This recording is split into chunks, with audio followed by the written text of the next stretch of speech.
السلام علیکم ورحمۃ اللہ وبرکاتہ۔ الحمد للہ رب العالمین والصلاة والسلام علی سید الانبیاء وافضل المرسلین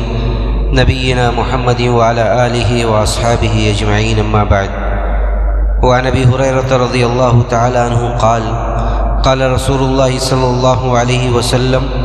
اثقل الصلاة علی المنافقین صلاة العشاء وصلاة الفجر ولو يعلمون ما فيهما لأتوهما ولو حبوا، متفق علیہ۔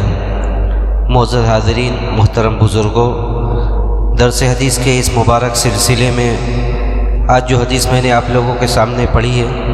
اس کا تعلق نماز باجماعت میں حاضری سے اور خاص طور سے نماز فجر اور نماز عشاء میں حاضری سے متعلق یہ روایت ہے، جس کے راوی حضرت ابو ہریرہ رضی اللہ تعالیٰ عنہ ہیں۔ حضرت ابو ہریرہ کہتے ہیں کہ اللہ کے رسول صلی اللہ علیہ وسلم نے فرمایا کہ سب سے بھاری نماز منافقوں پر نماز عشاء اور نماز فجر ہے، اور اگر وہ لوگ جان لیں کہ اس میں کتنا اجر و ثواب ہے، اس میں حاضری کا کتنا مرتبہ ہے، تو وہ لوگ ضرور بضرور آئیں، چاہے انہیں اپنے گھٹنوں کے بل گھسیٹ کر آنا پڑے۔ یعنی نماز فجر اور نماز عشاء میں حاضری یہ منافقین کے اوپر بڑی مشکل ہوتی تھی، اسی لیے نبی علیہ الصلاۃ والسلام نے اس حدیث میں ان لوگوں کا ایک شیوا اور طریقہ یہ بیان کیا۔ اور منافقین سے مراد کون سے لوگ ہیں؟ وہ لوگ ہیں جو اسلام کا اظہار کرتے تھے اور کفر کو چھپاتے تھے، اور جتنے بھی منافقین کے اعمال بتلائے گئے گویا کہ ان اعمال کی مذمت کی گئی ہے شریعت میں، اور یہاں پر جو عمل بتایا گیا وہ یہ کہ وہ لوگ نمازوں میں حاضری ان کے اوپر بڑی مشکل ہوتی ہے۔ دیکھیے، عام ساری نماز منافقین پر بڑی مشکل ہوتی تھی۔ اللہ نے فرمایا کہ وَإِذَا قَامُوا إِلَى الصَّلَاةِ قَامُوا كُسَالَىٰ، کہ اگر نماز میں آ بھی جاتے ہیں تو کھڑے ہوتے بڑی سستی اور کوتاہی کے ساتھ، یعنی اتنی مجبوری نہ ہوتی تو وہ نہ آتے، لیکن چونکہ مسلمانوں میں اپنا شمار کروانا تھا اس لیے وہ آتے تھے۔ لیکن یہاں پر اس حدیث میں خاص طور سے فجر اور عشاء کی بات کی گئی، اس لیے کہ عشاء کا وقت اس وقت عام طور سے دن بھر جب آدمی تھک جاتا ہے کام کر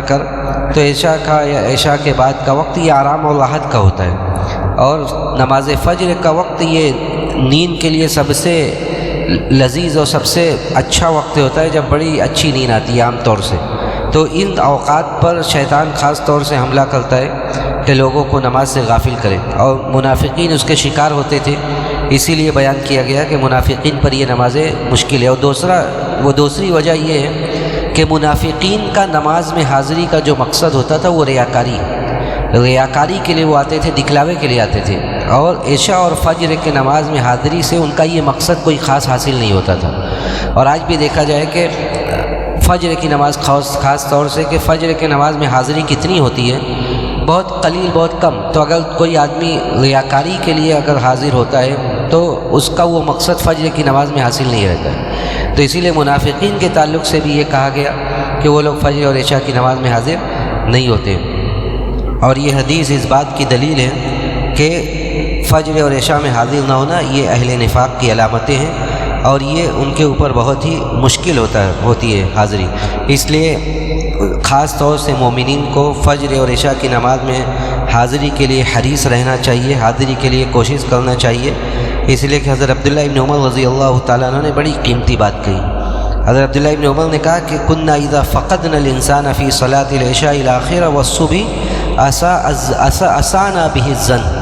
کہ ہم لوگ صحابہ کی جماعت جب کسی آدمی کو نماز عشاء اور نماز فجر میں غائب پاتے تھے تو ہم ان کے ساتھ بدگمانی میں مبتلا ہو جاتے تھے، یعنی ان کے بارے میں ہم یہی سوچتے تھے کہ یہ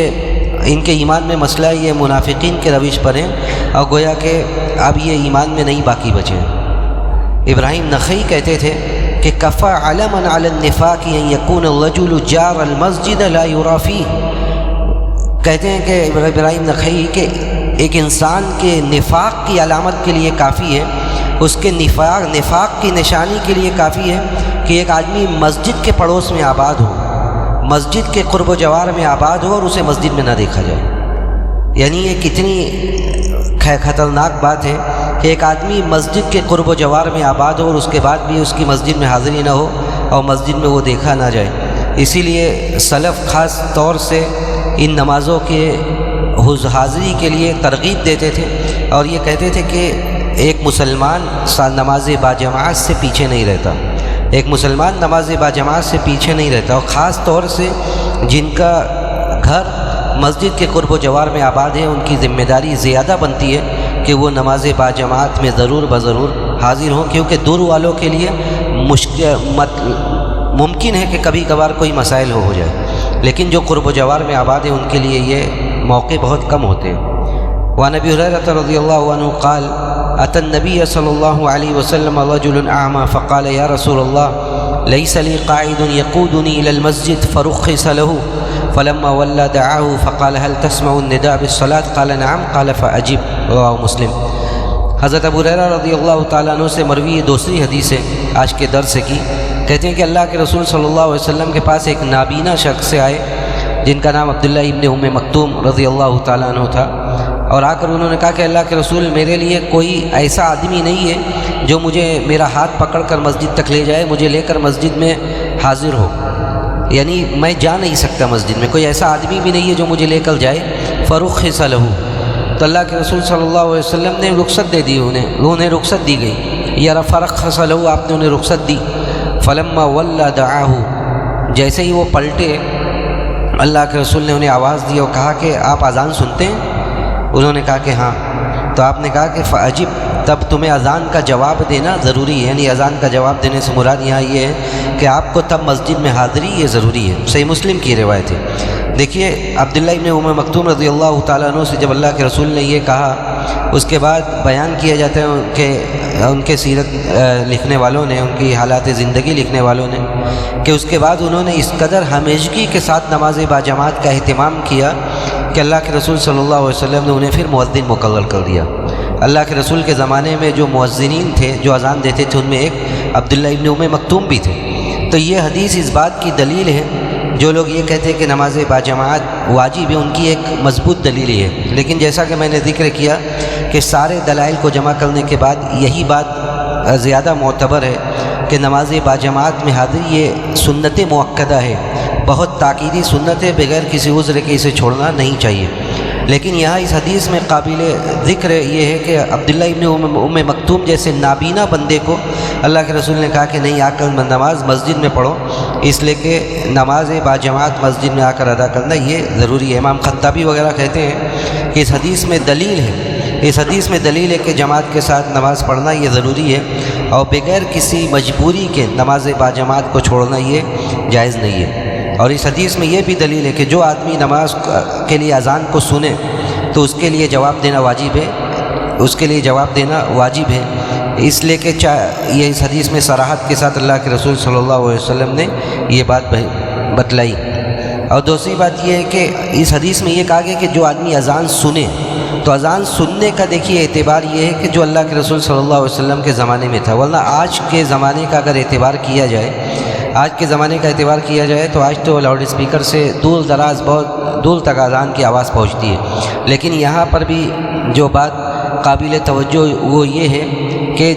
جس آدمی کا گھر مسجد کے قرب و جوار میں آباد ہے اس کے اوپر کوئی عذر نہیں ہے، اس کے لیے وہ اذان سنتا ہے بغیر، اگر لاؤڈ اسپیکر کے بھی اذان ہو تو ممکن ہے وہ سنے، اور اس کے لیے نماز باجماعت کا حکم زیادہ تاکیدی ہے، اس کے لیے نماز باجماعت کا حکم یہ زیادہ تاکیدی ہے، اور اسے نماز باجماعت کے لیے مسجد میں ضرور حاضر ہونا چاہیے۔ وعن ابن عباس عن النبی صلی اللہ علیہ وسلم قال من سمع النداء فلم یأتی فلا صلاة له الا من عذر۔ یہ حدیث ہے جس کے صحت کے بارے میں یعنی یہ صحیح ہے ضعیف ہے، یا یہ اللہ کے رسول صلی اللہ علیہ وسلم کا کلام ہے یا حضرت عبداللہ ابن عباس کا، اس کے بارے میں اختلاف ہے، لیکن معنی اپنی جگہ صحیح ہے۔ کہا کہ اللہ کے رسول صلی اللہ علیہ وسلم سے روایت کرتے عبداللہ ابن عباس نے کہ جو آدمی اذان کو سنے اور اس کے بعد بھی نماز کے لیے نہ آئے تو اس کی نماز نہیں ہوگی، اس کی نماز نہیں ہوگی سوائے عذر کے، سوائے عذر کے۔ پوچھا گیا، بعض روایات میں آتا ہے کہ پوچھا گیا عذر کیا ہے، آپ نے کہا کہ مرض یا خوف۔ تو اگر اس طرح کا معاملہ نہ ہو تو آدمی ضرور بضرور مسجد میں حاضر ہو اور مسجد میں حاضر ہو کر نماز باجماعت کو ادا کرے۔ وعن يزيد بن الأسود رضي الله عنه أنه صلى مع رسول الله صلى الله عليه وسلم صلاة الصبح فلما صلى رسول الله صلى الله عليه وسلم إذا هو برجلين لم يصليا۔ یزید ابن الاسود رضی اللہ تعالیٰ عنہ کہتے ہیں کہ اللہ کے رسول صلی اللہ علیہ وسلم نے صبح کی نماز یعنی نماز فجر آپ نے پڑھائی. جب آپ نے نماز سے فارغ ہوئے تو آپ نے دیکھا کہ 2 آدمی ایسے ہیں جنہوں نے نماز نہیں پڑھی ہے. 2 آدمی مسجد میں ایسے تھے جنہوں نے نماز نہیں پڑھی. فدعا بہما، آپ نے ان دونوں کو آواز دی، بلایا. تو دونوں آئے، اس حال میں آئے کہ ان کا وہ دونوں کانپ رہے تھے، ان کے شانے کانپ رہے تھے مارے خوف کے. فقال لہما، آپ نے ان دونوں سے کہا کہ ما منعکما ان تصلی معنا، آپ نے کہا کہ کیوں تم لوگوں نے ہمارے ساتھ نماز نہیں پڑھی؟ کون سی چیز رکاوٹ بنی کہ تم نے نماز ہمارے ساتھ نہیں پڑھی؟ دونوں نے کہا کہ ہم لوگ اپنے گھر نماز پڑھ چکے ہیں. تو آپ نے کہا کہ فلا تفعلا، ایسا مت کرنا. اذا صلیتما فی رحالکم، تم اپنے جگہ پر اپنے مقام پر اگر نماز پڑھ بھی لو اور پھر تم مسجد میں آؤ اور اس حال میں کہ امام نے ابھی نماز نہیں پڑھی ہے، فصلی معه، تب بھی تم امام کے ساتھ نماز پڑھ لو. فإنها لکم نافلہ، کیونکہ یہ نماز یہ تمہارے لیے نفل بن جائے گی. اس حدیث میں دیکھیے یہ ادب سکھلایا گیا کہ اگر کوئی آدمی آئے کہیں سے نماز پڑھ کے مسجد میں، وہ آئے اور مسجد میں ابھی نماز ہو رہی ہو، تو وہ پھر دوبارہ اس کے ساتھ نماز پڑھ لے. ایسا نہ ہو کہ وہ نماز نہ پڑھے اور اس کے بارے میں پھر بدگمانی لوگ پالیں کہ اس نے نماز نہیں پڑھی ہے. بعض لوگوں نے یہ کہا کہ اگر وہ نماز باجماعت نہیں پڑھا ہے اور آیا ہے اور جماعت کے ساتھ نماز ہو رہی ہے تب وہ پڑھ لے. اور بعض لوگوں نے کہا کہ کہیں بھی نماز کسی طرح اگر باجماعت بھی پڑھ کے آیا ہو اور اس کے بعد وہ مسجد میں آیا اور نماز ہو رہی ہے تب بھی وہ نماز پڑھ لے، یہ نماز اس کے لیے نفل بن جائے گی. اور یہی زیادہ قرین ثواب لگتا ہے، زیادہ درست بات یہی لگتی ہے کہ اگر وہ مسجد میں آیا ہے اور نماز ہو رہی ہے تو وہ لگ جائے اور نماز پڑھ لے، بھلے ہی وہ پہلے پڑھ کے آیا ہو، اور اس حدیث میں اس بات کی بھی دلیل ہے کہ اللہ کے رسول صلی اللہ علیہ وسلم نے کہا کہ نماز دیکھو پڑھ لو. اس سے بھی مراد یہ ہے کہ ایسی ساری چیزوں سے بچنا چاہیے جو آپ کے بارے میں بدگمانی کا سبب بنے. ایک جگہ نماز ہو رہی ہے، آپ نماز نہیں پڑھ رہے، بیٹھے ہوئے ہیں، یہ آپ کے بارے میں بدگمانی کا سبب اور بدگمانی کا ذریعہ بن سکتی ہے. آپ نماز کے وقت میں مسجد کے قرب و جوار کے مسجد کے آس پاس گھوم رہے ہیں، مسجد کے قرب و جوار سے گزر رہے ہیں، تو آپ کے بارے میں یہی گمان پالا جائے گا کہ آپ نے نماز نہیں ادا کی ہے، بھلے ہی آپ نے نماز ادا کی ہو. تو ایسے جگہوں سے اور ایسے مواقعوں سے خود کو بھی بچانے کی ضرورت ہے. اور اس حدیث میں یہ کہا گیا کہ مسجد میں جماعت ہو رہی ہو، تو اس سے علماء نے یہ بھی استنباط کیا اور یہ بھی استدلال کیا کہ اگر مسجد کے علاوہ کہیں آپ گئے اور جماعت ہو رہی ہے اور آپ پہلے نماز پڑھ چکے تو وہاں پڑھنے کی ضرورت نہیں ہے. لیکن اگر آپ مسجد میں آئے ہیں اور نماز ہو رہی ہے تو آپ نماز ادا کر لیجئے، وہ آپ کے لیے نفل بن جائے گی. ہم اللہ سبحانہ و تعالیٰ سے یہی دعا کرتے ہیں کہ اللہ رب العالمین ہمیں حدیث کو پڑھنے اور اس پر عمل کرنے کی توفیق نصیب فرمائے. وصلی اللہ علی نبینا محمد وعلی آلہ واصحابہ اجمعین. والسلام علیکم ورحمۃ اللہ وبرکاتہ.